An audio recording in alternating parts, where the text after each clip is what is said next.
오늘의 주제 중에 하나는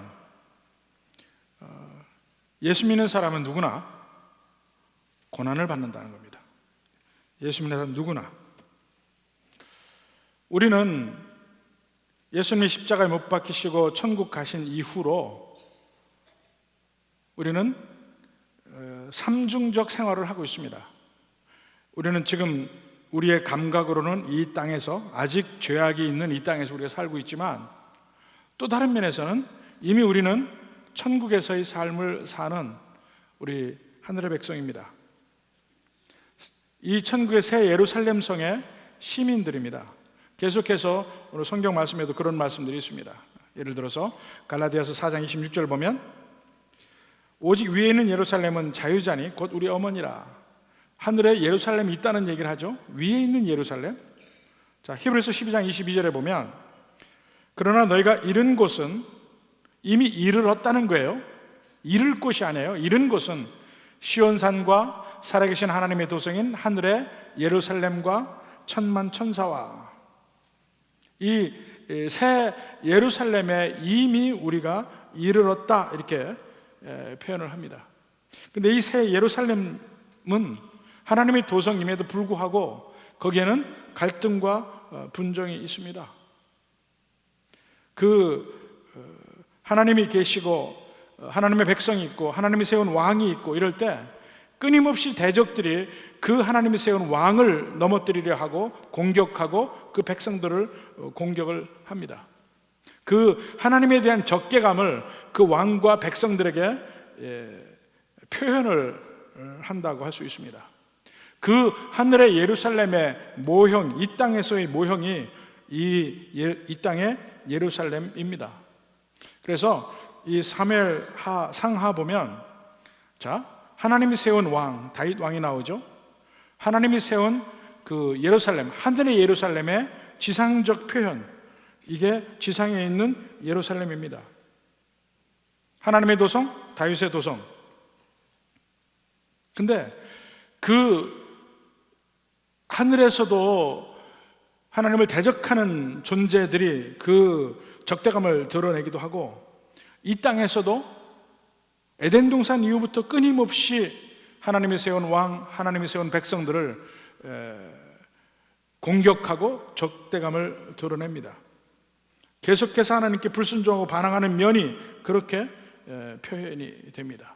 이것이 가장 잘 표현된 곳이 역시 시편 2편이라고 할 수 있습니다. 시편 2편 1, 2, 3절 한번 봅시다. 어찌하여 이방 나라들이 분노하며 민족들이 헛된 일을 꾸미는가? 세상의 군왕들이 나서며 관원들이 서로 꾀하여 여호와와 그의 기름 부음 받은 자를 대적하며, 하나님을 대적하고 그의 기름 부음 받은 자, 그리스도 메시아를 대적한다는 것입니다. 이중적인 거예요. 우리가 그들의 맨 것을 끊고 그의 결박을 벗어버리자 하는도다. 이 사단의 죄악의 근본도 그렇고 인간의 죄악의 가장 근본은 그겁니다. 하나님의 통치를 거부하는 것. 하나님의 통치를 받지 않고 내가 나의 하나님 되겠다, 내가 내 마음대로 살겠다는 것이 죄악의 가장 핵심이에요. 그러니까 거기 2장 3절에도 보면, 그의 맨 것을 끊고, 마치 하나님이 통치하시는 것을 우리를 압박하는 걸로 생각해. 그것을 끊어버리자, 그의 결박을 벗어버리자, 이렇게 얘기합니다. 근데 아직 완전히 죄악에서 벗어나지 못한 우리도 가끔가다 그래요. 하나님 말씀대로 살지 않고 자유롭게 살고 싶다. 그게 자유인가요? 근데 자꾸 우리는 하나님 말씀에서 벗어나는 것을 자유라고 생각을 해요. 사실은 아닌데, 이 세상에서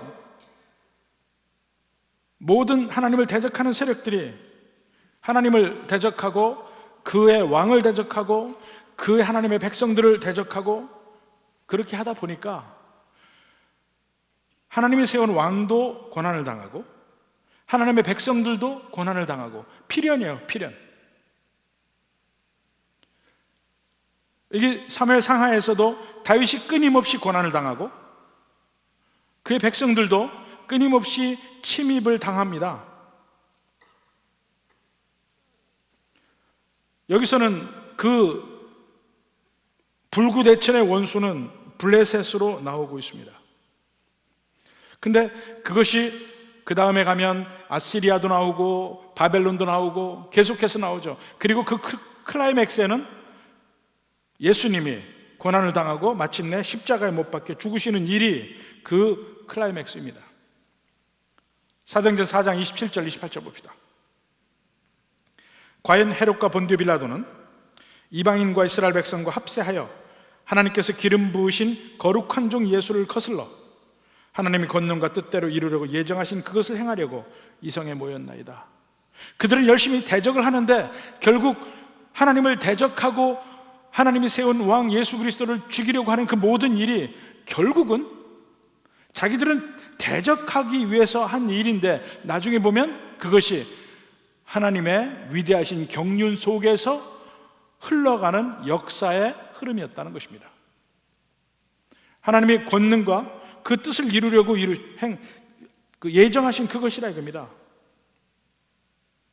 그러면 그 모든 역사의 수레바퀴 속에서 하나님은 통치해 가시고 그 통치의 방법이 이 땅에 하나님의 왕을 세우시는 방법인데 끊임없이 사단과 그 사단의 졸개들, 하나님을 믿지 않는 그 세력들 계속해서 공격해서 넘어뜨리려고 합니다. 그러니까 그 안에서 우리가 누구인지 또 그 다윗의 고난이 무엇인지 이것을 함께 볼 수 있어야만 합니다. 근데 그러한 고난 속에서도 우리는 결국 소망 속에 살 수밖에 없는 것이 그 시편 2편 마지막 이 9절에 보면 마침내 결국은 하나님과 그 백성이 승리하는 장면이 나옵니다. 2장 9절 내가 철장으로 그들을 깨뜨리며, 여기서 내가가 누구냐면 하나님이 세운 왕이에요. 질그릇같이 부수리라. 결국 마지막에는 하나님이 세운 왕이 그들을 깨뜨리고 그들을 부수리라. 이건 이제 궁극적으로 예수님이 나중에 이 세상을 심판하는 그날에 이루어질 일입니다.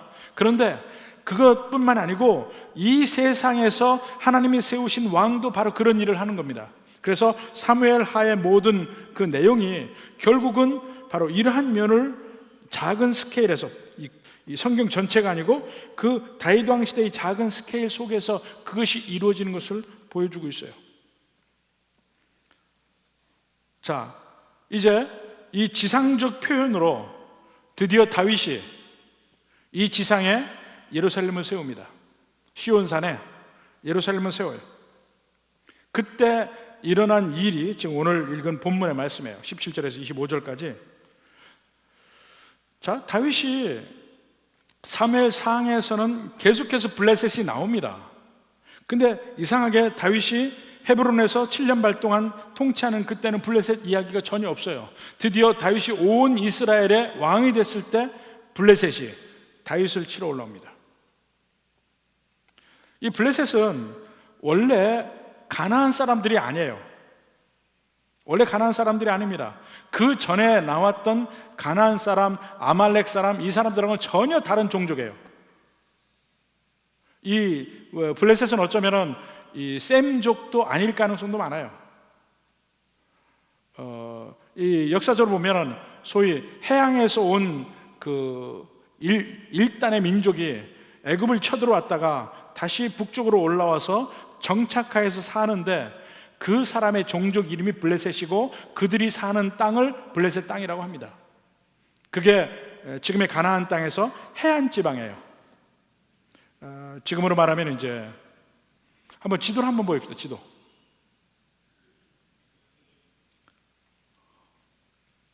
예. 그 지도를 보면 이 왼편이 서쪽인데 지중해입니다. 지중해에 욥바라는 데가 있죠. 그 밑에 아스돗이 있고 가사가 있는데 거기에서 약간 내륙으로 가서 빨간 선으로 길이 있는데 거기에 에글론, 가드, 밑에 시글락까지 있죠. 보입니까? 예. 여러분 지도 한번 펴보십시오. 여기서 이제 공부 잘하는 학생, 못하는 학생 이제 확연하게 차이가 나는 거야. 지도 어디 가는지 모르는 사람들은 이미 공부를 저버린 사람들이에요. 예, 거기 보면 블레셋 사람들이 어디까지 사냐면요, 이 요바에서부터 에글론, 가드, 시글락, 아스돗, 가사 이쪽이 블레셋 땅이에요. 그래서 지금도 그곳의 이름을 필리스티아라고 합니다. 블레셋이라고 해요. 거기가 제일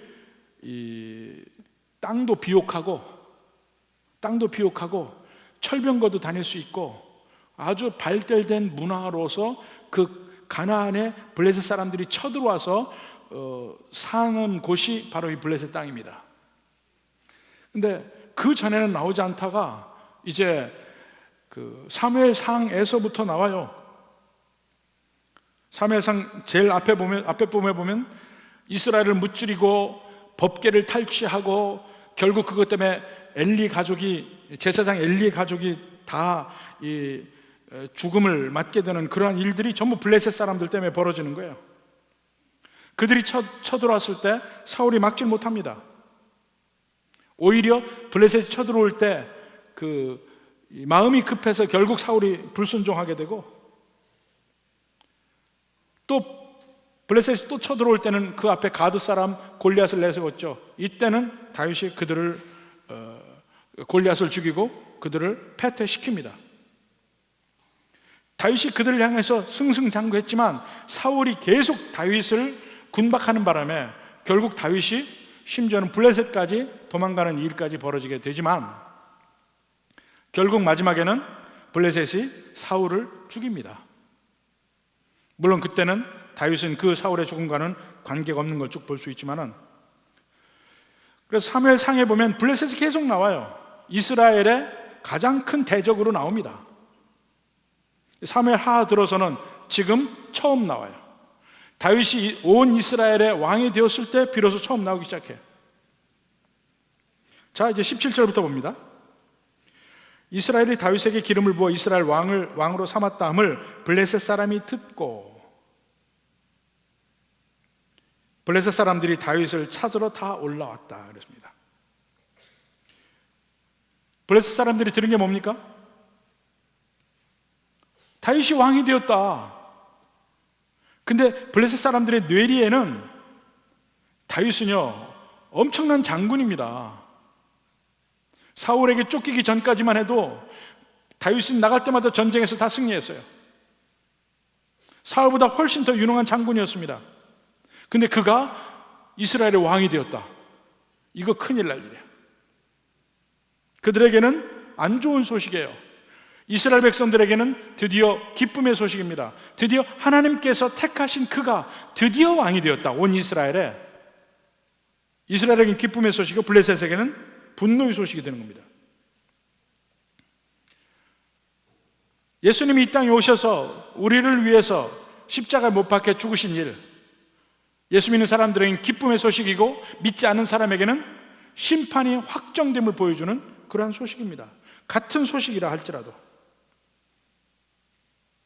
지금 다윗이 이제 왕이 되었죠.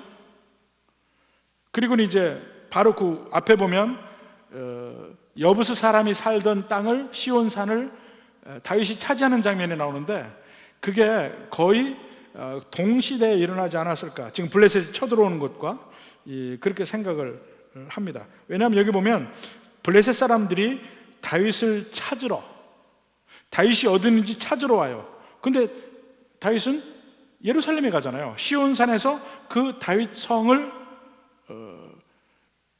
지키고 있는 때란 말입니다. 근데 그들은 아직 소식을 못 들었든지 아니면 비슷한 시기에 일어났든지 뭐 이런 것들이에요. 하여튼 찾아서 다윗을 없애려고 합니다. 다윗을 찾으러 왔다? 꼭 옛날에 사울이 다윗을 죽이려고 막 찾던 것과 같은 단어이기 때문에 그게 스쳐갑니다. 여하튼 그들이 이제 다윗을 찾아서 죽이려고 블레셋 군대가 온 것을 17절 후반에 보니까 다윗이 들었다. 듣고 어떻게 해요? 요새로 나갔다. 그 시온 산성 그 요새로 갔다는 것을 얘기합니다. 자, 그 다음에 블레셋에 올라왔죠. 다윗은 산성에 들어갔죠. 그 뒤에 반응을 봅시다. 18절부터. 자, 18절에 드디어 이제 다윗이 어디 있는지 알았어요. 그들이 르바임 골짜기에 들어갑니다. 18절에 보니까 블레셋 사람들이 이미 이르러 르바임 골짜기에 가득하다. 르바임이 어디냐면, 지도를 다시 볼까요?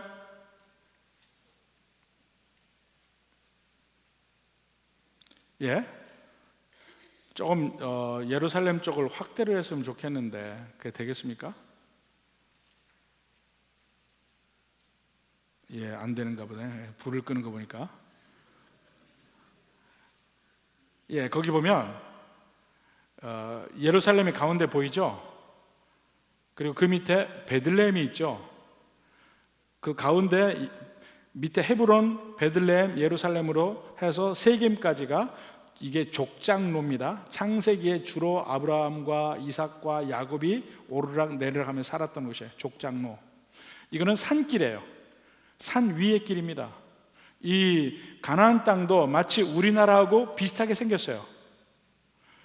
자, 우리나라의 반도에서 보면 동쪽으로 치우쳐서 백두대간이 있잖아요. 백두대간이 있으면서 더 동쪽으로는 갑자기 낙차크게 떨어집니다. 동해 쪽으로는. 그러나 서쪽으로는 완만하게 내려오잖아요.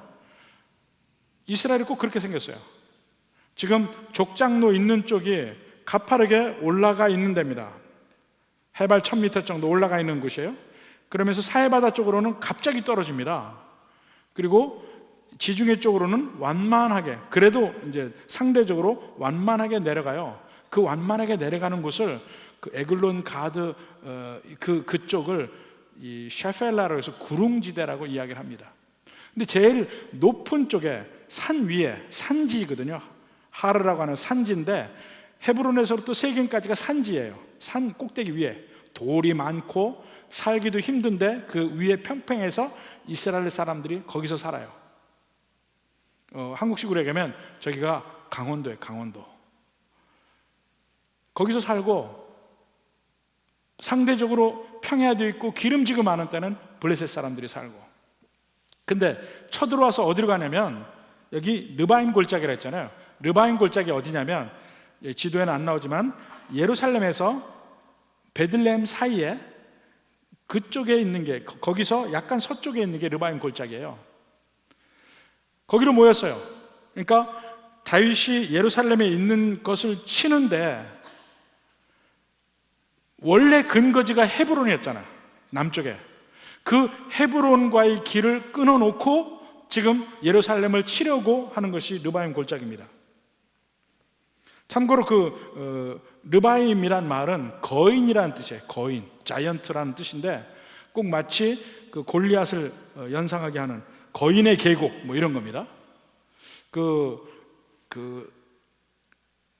예루살렘, 베들레헴, 헤브론 이렇게 쭉 그 산지 위에 도로라고 그랬죠. 길인데 거기서부터 이 서쪽으로는 골짜기들이 있습니다. 골짜기. 여러 골짜기, 큰 골짜기들인데 작은 골짜기 중에 하나가 르바임 골짜기입니다.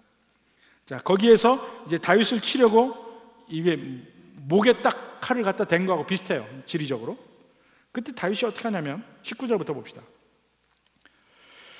다윗이 먼저 하나님께 묻습니다. 여호와께 여쭈어 이르되 내가 블레셋 사람에게로 올라가리이까? 또 하나 질문합니다. 여호와께서 그들을 내 손에 넘기시겠나이까? 두 가지 묻습니다. 전쟁을 할지 안 할지 물어요. 하나님이 세운 왕은 자기 뜻대로 행치 않습니다. 오직 하나님의 뜻대로 행합니다. 예수님도 마찬가지예요. 예수님도 이 세상에 행한 일은 오직 아버지의 뜻대로만 행했습니다. 요한복음 5장 30절 봅시다. 내가 아무것도 스스로 할 수 없노라. 듣는 대로 심판하노니 나는 나의 뜻대로 하려 하지 않고 나를 보내신 이의 뜻대로 하려 함으로 내 심판은 의로우니라. 예수님은 철저하게 아버지의 뜻대로 했다고 그랬어요. 자, 지금 다윗도 막 그러한 식입니다. 그는 철저하게 하나님 뜻에 순종하기를 원했고 하나님께서 주시는 승리를 원해요. 하나님이 주시는 약속을 원해요. 그때 하나님 말씀하십니다. 19절 후반부에 여호와께서 다윗에게 말씀하시되 올라가라. 내가 반드시 블레셋 사람을 내 손에 넘기리라. 거기는 올라가라는 명령이 있죠. 그 다음에 내 손에 넘기리라 약속이 있습니다. 올라가라, 승리하리라. 이것이 사울과 다른 점이에요. 사울은 하나님의 응답을 받지 못합니다. 오직 하나님이 세운 왕만이 하나님의 응답을 받아요. 그럴 때 다윗이 이제 순종합니다. 20절에 다윗이 바알 브라심에 이르러 거기서 그들을 치고, 이 바알 브라심이라는 것은 아마 이 르바임 골짜기와 가까운 곳에 있는 산이에요. 산. 정확하게 지금 어딘지 모르지만, 근데 브라심이 산이라는 것은 이미 이사야서 28장 보면 브라심 산이라고 나옵니다. 그러니까 산 위쪽에서부터 골짜기에 있는 블레셋 사람들을 공격해서 이겼다는 거예요. 자세한 내용은 없어요. 골짜기에 모여서 산 위로 올라오고 있습니다. 근데 브라심 산에 그가 있으면서 내려가면서 그들을 공격을 한 거예요. 그러면서 그때 그가 승리를 합니다. 자, 그러면서 20절 후반부에 봅시다. 바알브라심에 이르러 거기서 그들을 치고 다윗이 말하되 여호와께서 물을 흩음같이 내 앞에서 내 대적을 흩으셨다 하므로 그곳 이름을 바알브라심이라 부르니라. 원래 이름이 브라심인데 바알브라심이라고 불러요. 근데 바알이란 말이 주님이란 뜻이에요. 주님, 주, 로드란 뜻이에요. 그러니까 브라심의 주님. 브라심은 쳐서 깨뜬다, 꿰뚫다 이런 뜻인데, 브라심의 주님. 그러니까 지금 블레셋이 대적하는 것이 그냥 이 세상의 그냥 일반적인 전쟁이 아니고 하나님이 세운 다윗, 그걸 이스라엘 백성도 알고 블레셋 사람도 다 알아요. 여호와께서 세운 왕 다윗이다. 그를 대적하러 온 건데 하나님이 그들을 무찌르게 해주는 거죠. 시편 2편 말씀이 그대로 이루어지고 있는 것입니다. 그리고는 승리했죠. 그럴 때에 21절 봅시다. 거기서 블레셋 사람들이 그들의 우상을 버렸으므로 다윗과 그 부하들이 치우니라. 여기서 우상이 나오죠. 사실 그 당시의 모든 전쟁은 사람이 싸우지만 그들은 굳게 믿은 것이 신들의 전쟁이라고 믿었어요. 만약에 블레셋이 이스라엘을 이기면 이스라엘의 신은 여호와요, 블레셋의 신은 여기 나오는 아스타롯도 있고 다곤도 있고 그래요. 근데 그들의 신이 이긴 것으로 보는 겁니다. 근데 사무엘상에서 우리가 한번 봤죠. 초기에 이스라엘 백성들이 블레셋과 싸우다가 법궤를 빼앗겨요. 그러니까 그 법궤를 블레셋 사람들이 다곤의 신전에 놓습니다. 근데 그 안에서 처음에는 마치 이스라엘 백성들이 져서 이스라엘의 하나님 여호와가 포로로 잡혀간 것 같아요. 법궤를 빼앗겼으니까. 근데 적진에 들어간 하나님, 법궤로 상징되는 그 하나님이 거기서 모든 신들을 다 무찌르는 장면이 나오죠. 다곤의 팔과 다리를 부러뜨리고 다 넘어지고 이런 일이 벌어집니다. 이스라엘 백성들이 비록 졌지만 이스라엘의 신 여호와가 블레셋의 신 다곤에게 패한 것이 아니라는 것을 법궤가 그 블레셋 땅에 있으면서 그들에게 확실하게 보여준 거예요. 그런데도 그때 그들이 깨닫지 못합니다. 결국 그들이 법궤를 도로 보내긴 했는데 깨닫지 못해. 그들이 사울을 이겼을 때 사울의 목을 베고 사울의 갑옷을 자기네 신인 아스타롯의 신전에 놓습니다. 우리에게 승리케 한 우리의 신이여, 이렇게 전리품을 갖다 놓은 거예요. 마치 블레셋의 승리가 아스타롯의 승리인 것처럼 그렇게 생각이 됐어요. 근데 이번에 다윗이 블레셋을 이기니까 어떻게 됩니까? 자기들의 우상을 버리고 도망가요. 무슨 얘기입니까? 에이, 우리가 믿는 우상 쓸데없다. 그리고 버린 거예요. 더 이상 쓸데없다. 사무엘상 처음에는 블레셋이 법궤를 탈취합니다. 근데 사무엘상이 다 지나서 이제 다윗이 왕이 되니까 블레셋이 자기 우상을 버리는 때가 오는 거예요. 이게 신들의 전쟁이에요. 드디어 하나님께서 택하신 왕 다윗이 왕이 되어서 하나님의 영광을 회복하고 이스라엘의 영광, 하나님의 백성 이스라엘의 영광을 회복하는 장면이에요. 그러니까 전쟁이 그냥 전쟁이 아니라니까요. 근데 블레셋이 아직도 정신을 못 차립니다. 또 공격을 합니다. 22절 봐요. 블레셋 사람들이 다시 올라와서 르바임 골짜기에 가득한지라. 또 오죠.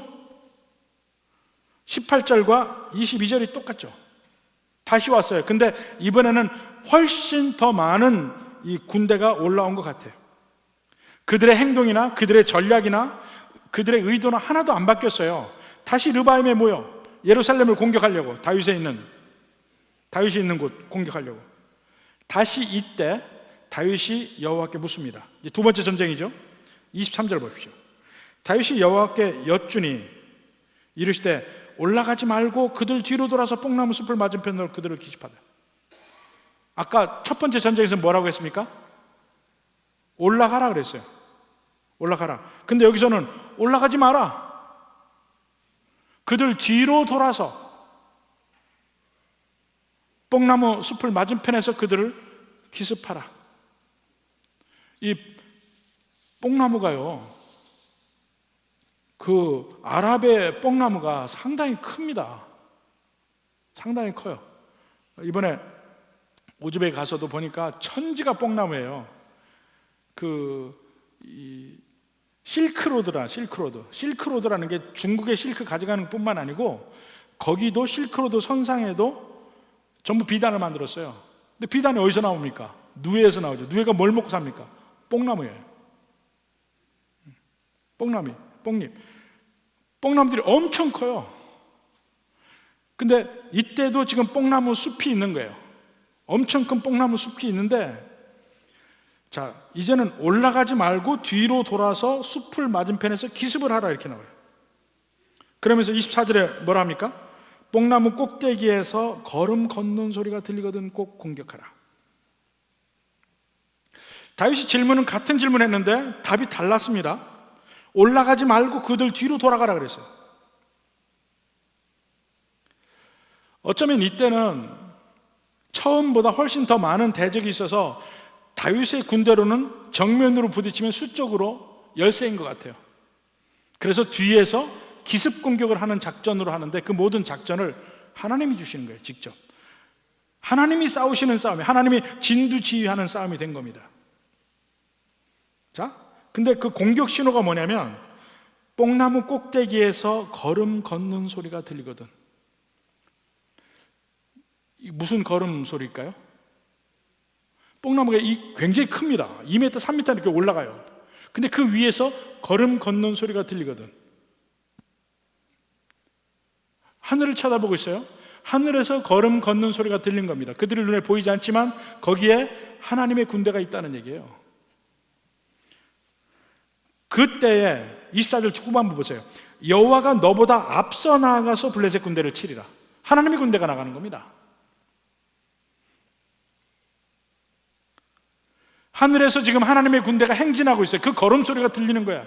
지금 눈앞에는 다윗이 블레셋과 싸우고 있고 내 전쟁인 것 같지만 사실은 위로 올려보면 뽕나무 위에서 하나님의 군대가 걷고 있는 소리가 들릴 것이라 이거예요.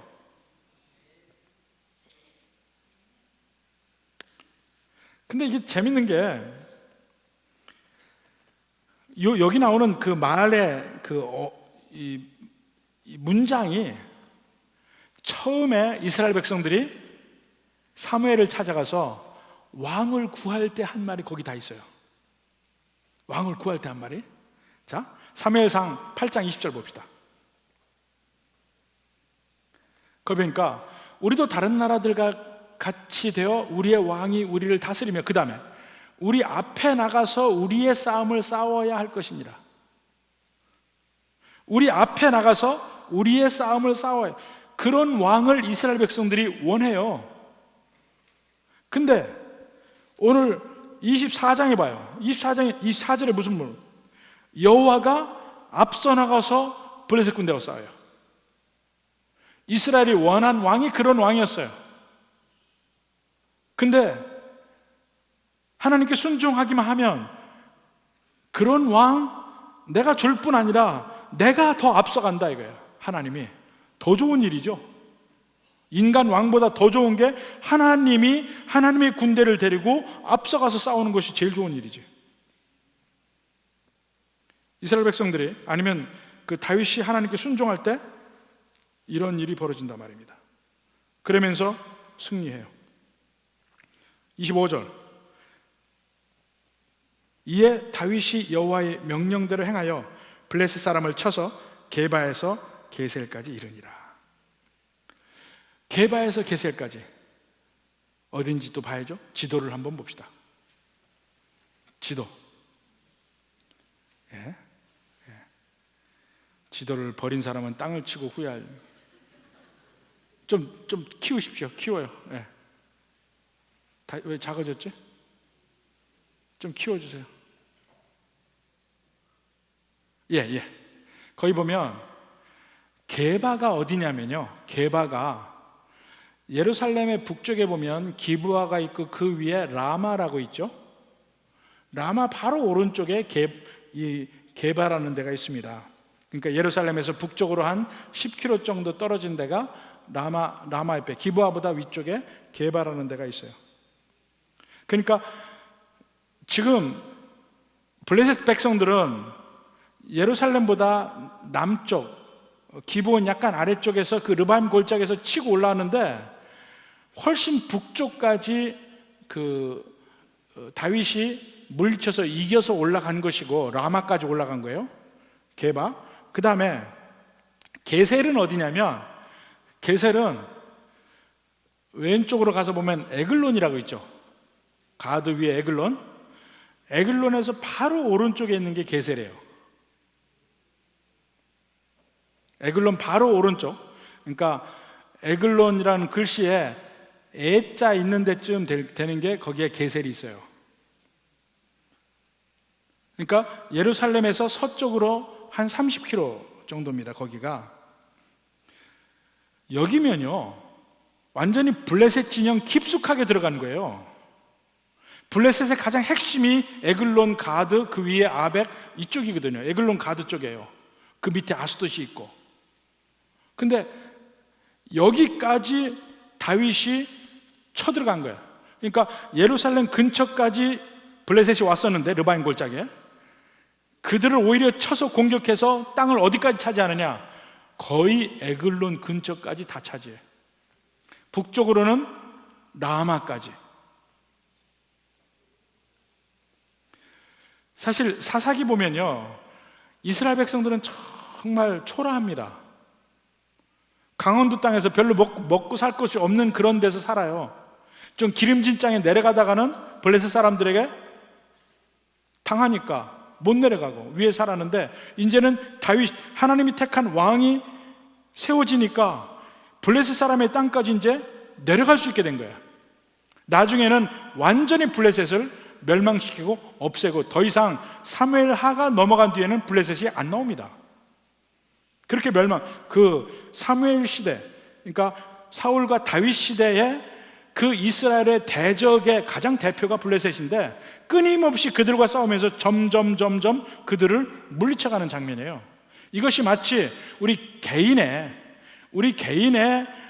신앙생활하고도 비슷하고, 이 세상에서 교회가 가는 길하고도 비슷한 거예요. 마침내 하나님의 백성 승리하는 그 면을 함께 보여준 것입니다. 그러니까 결국 하나님이 다윗을 세울 때 약속한 그 내용들이 드디어 다윗을 통해서 이루어져 가고 있어요. 자, 이 내용이 지금 우리와 무슨 관계? 계속 끊임없이 제가 얘기를 했지만은 하나님은 이스라엘 백성들에게 하나님이 세우신 왕 다윗을 주고 다윗이 그 쓰러져가는 이스라엘을 다시 세우게 만듭니다. 하나님의 백성이면서도 그들은 인간적인 요구를 하고 인간적으로 살았어요. 그 대표가 사울이에요. 그것이 안 된다는 것이 이미 사무엘상에서 밝혀지고 하나님이 세운 왕 다윗이 왕이 되면서 그들이 환난을 입었던 그들의 대적에게 계속 공격당한 그 면에서 드디어 풀려나가기 시작해요. 드디어 이제 하나님의 영광이 드러나고 하나님의 백성들의 영광이 드러나고 이제 오그라졌던 그들이 다시 기지개를 펴는 일이 벌어지는데 이 모든 일이 다 하나님이 하셨다 이겁니다. 하나님이 약속하시고 하셔요. 그때 역사하신 하나님이 예수님과도 함께 하시고 지금 우리와도 함께 하신다는 거예요. 예수님에 대해서도 사람들이 대제사장이나 서기관이나 바리새인이나 대적을 하고 음모를 꾸밉니다.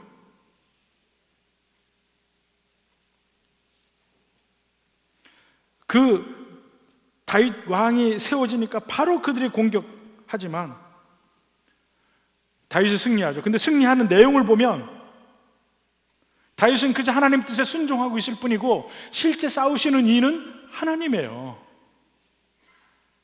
처음에는 올라가라 단순하게 싸웠어요. 그 다음에는 올라가지 말고 뒤로 돌아가라. 그리고 뽕나무 나무 위에서 걸음 걷는 소리가 들릴 때 공격하라. 하나님이 싸우시는 것이고 하나님이 우리 편인 것입니다. 근데 그 과정이 계속 그 과정이 있어요. 다윗에게는 블레셋이 있고 예수님에게는 대제사장과 바리새인들이 있고 지금 우리에게는 또 우리의 대적들이 있습니다. 우리를 괴롭게 하는 사람들이 있습니다. 여러분 개인의 삶에서도 마찬가지고 우리 교회적으로도 마찬가지고 그러나 겁낼 게 없다 이겁니다. 우리에게 필요한 것은 오직 하나님께 순종하고 하나님께 묻고 그 하나님의 뜻대로 한 걸음 한 걸음 가면 다윗의 능력으로 승리하지 않은 것처럼 우리의 능력으로 승리하는 게 아니에요. 하나님의 능력으로 승리하게 되는 것이죠. 마지막에 꼭 보고 싶은 구절이 있습니다. 로마서 8장 31절. 그런즉 이 일에 대하여 우리가 무슨 말 하리요? 만일 하나님이 우리를 위하시면 누가 우리를 대적하리요? 저는 성경이지만 이렇게 번역이 되어 있는 건 너무 싫어요. 제 번역은 만일 하나님이 우리 편이면 누가 우리를 대적하리요? 만일 하나님이 우리 편이면 If God is for us, who can be against us? 난 영어 그 참 정말 멋진 얘기인데 하나님이 우리 편이면 누가 나를 대적하리요? 다 같이 합시다. 하나님이 내 편이면 누가 나를 대적하리요? 믿으십니까? 지금 우리가 본 사무엘하 5장 이 말씀도 결국은 이 말씀 하는 겁니다. 하나님은 자기 왕을 세우셔서 승리케 하신다. 우리에게 예수님을 주셔서 우리가 승리케 하신다. 우리의 모든 삶에서 대적이 들어와요. 두렵고 힘들고 어려운 것이 있어요. 그러나 그들에게 두려워하지만 않으면, 세상 말로 쫄지만 않으면, 하나님 뜻대로 순종하고 살다 보면 어느덧 하나님이 우리를 위해서 이기시는 걸 경험합니다. 수없이 많이 경험해 왔고 앞으로도 경험할 것입니다. 근데 그 경험은 언제 오느냐? 항상 위협과 그 어려움이 있으면서 그 가운데 경험해요. 그게 아무것도 없을 때는 경험이 안 돼요. 참 희한하게. 마치 파도 타기하고 비슷해. 문제 없는 삶은 파도가 없는 바다와 같아요. 거기에서는 서핑을 못해. 배도 못 타요. 파도가 쳐야 서핑도 하고 위험하지만 재밌는 거예요. 오늘 어제 저녁보다 태풍 지나갔죠. 근데 다시 한번 우리 다른 목사님들하고 태풍 얘기했습니다. 그 바다를 아는 목사님들 그래요. 태풍이 없으면 바다에 생명이 없다는 거예요. 아래서부터 위까지 확 물을 뒤집어야 물이 썩지 않고 밑에 영양분이 올라오고 바다에 산소가 들어가고 살아난다는 거예요. 이 흑산도 쪽이 왜 어장이 그렇게 좋으냐? 중국으로 가는 태풍, 일본으로 가는 태풍, 한국으로 가는 태풍 전부 흑산도를 지난대. 전부 흑산도를 지난대. 무슨 태풍이든지 흑산도에 영향을 안 미치는 게 없대. 항상 거기 물이 도르니까 거기가 고기가 많고 풍어가 된다는 거예요. 여러분의 삶, 이러한 태풍이 있기를 바랍니다. 그래야 생명이 있으니까. 그래야 진짜 풍어가 되니까. 진정한 축복은 태풍 속에 있습니다. 부디 이 은혜가 넘치는 여러분의 삶이 되기를 주님의 이름으로 축원합니다.